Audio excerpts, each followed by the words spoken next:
Well, Michael Franzese, thank you so much for joining us again. Vlad, if I can say one more thing, because Of I course. think it's very pertinent through the things that we're going through now, and I know, I've gotten some tremendous followers as a result of these interviews, people that I still associate with, through social media. But with respect to what's going on now, again, I totally condemn what happened with that cop and Floyd. I think it was 100% wrong. I think the culture of that police department and a number of police departments across the country needs to have a real good look at it. I think it's a cultural thing, starts at the top, really. And they have to kind of change the attitude. And if there is racism among these police departments, they have to do something to change that, without a doubt. And I stand by these protesters and these demonstrators. I think there's power in numbers. And I think when you have a gripe like this, it's good to get together because people listen when they hear numbers. But I believe in peaceful protests, peaceful demonstrations. I do believe there's something more behind these rioters. I think that they're trying to cause chaos. There is outside groups that are stirring them up. I think there's enough evidence of that to support that. And I totally, I totally condemn those actions. But Black Lives Matter to me, no doubt about it. I have a lot of black friends. I had a lot of black friends in prison. We used to hang out together, play softball and racquetball together. And I've had black friends my whole life, and we always got along. So I just hope that something good comes out of all of this. I really do. And my heart goes out to Floyd's family. Mine as well.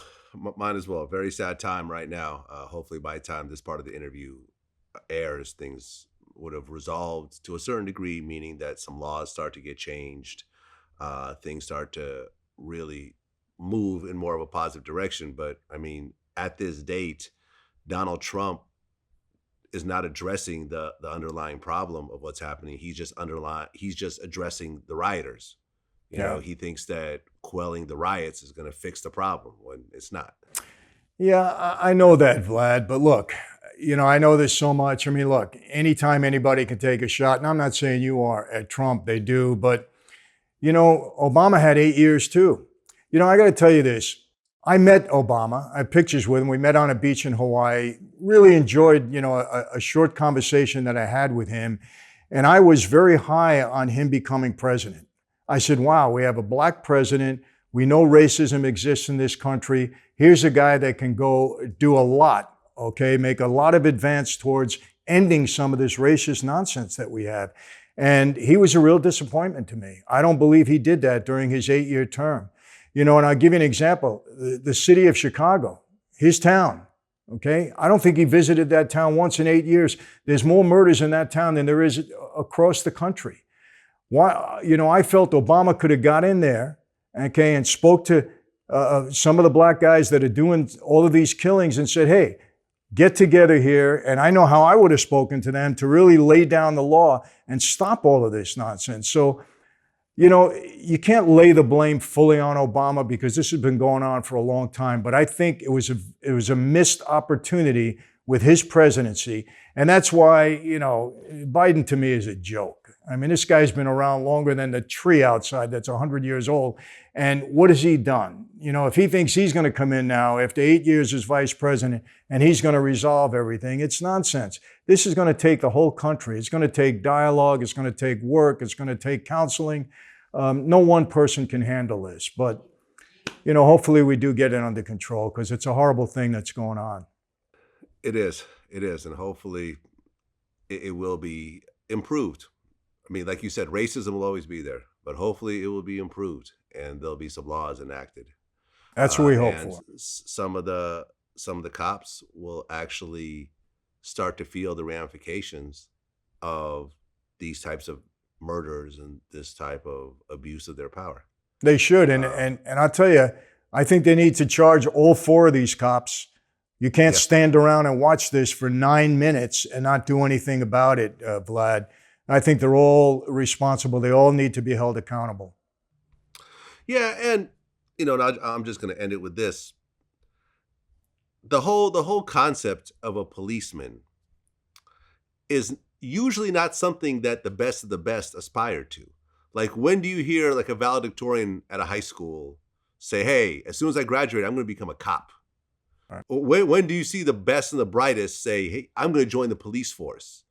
You never hear that. Some people say the FBI or the CIA or something, in those regards, or some people want to be a district attorney or a judge or something like that. But when do you see the best and the brightest aspire to be policemen? You never hear that. So you have these group of people who are somewhat underachievers becoming this huge group of people who have guns and don't usually have ramifications for the violent actions they do against the people that they're supposed to protect. So I don't know. If you look at the underlying things where you could actually attract better people into these organizations, I think you'll see a change over time. That's quite possible. I mean, I can't really speak to that, but I will tell you one exception.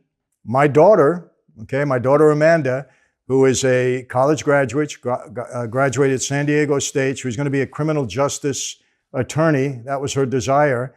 Well, she wakes up one morning, she says, Dad, I want to join the police department. And I was stunned. I said, what? She said, yeah, I want to do some good. She said, I really feel that that's where I can do the most good. Very bright young lady, educated, and she really was committed to doing it. Problem was, Santa Monica Police Department, Newport Beach, there's a waiting list. You couldn't get in. Otherwise, she might be wearing that badge today.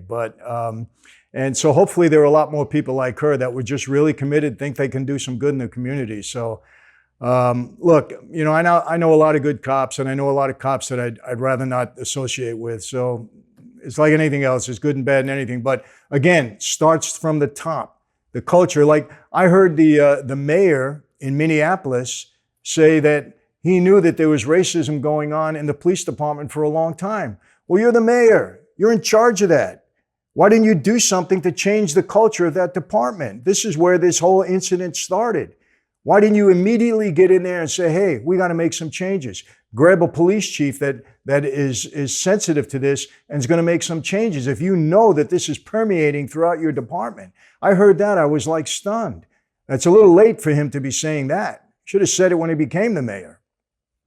Okay, and I just don't want to lose the irony of what you just said. Okay. In the mix, that you mean to tell me that the daughter of a captain from the Colombo crime family who stole hundreds of millions of dollars from the government is now going to be a cop? Well, she's not now. I mean, thank God she's got 2 children now, and she had to get off of that. But she was really committed. She went through training. She did everything. I mean, and she scored very, very high. And I had some friends in the police department in Beverly Hills that were actually sponsoring her. And she scored high. She did terrific. But there was just too long a waiting list. And then she got married, got pregnant, had my grandchildren. So that didn't happen. But yes, and the irony in that, I mean, I would talk to my wife and say, do you believe this? Are people really going to believe this? I said, I don't know if she'll arrest me if I did something wrong. I said, she's that committed. So she might have done it. I'm telling you, that's her, that's her mentality.